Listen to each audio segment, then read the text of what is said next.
Rear AC ஆனில் இருக்கும்போது ஒரு மாதிரி நாய்ஸ் கொடுக்குது அப்படின்னு சொல்லிட்டு சொல்லியிருந்தாங்க. ரியர் ஏசியோட ப்ளோயர் வந்து பேசஞ்சர் சீட்டில் அடியில் வந்துட்டு வரும். இதோட கூலிங் காயில் இங்கே தான் இருக்குது. ஒரு மாதிரி சவுண்ட் வருது பாருங்கள், சில சில சிலன்னு தண்ணி சவுண்ட் மாதிரி வரும்.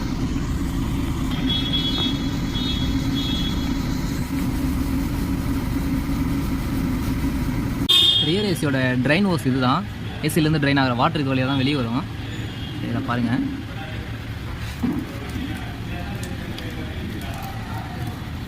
இவ்வளோ தண்ணி வந்து ஏசியில் நின்று இருந்திருக்கு.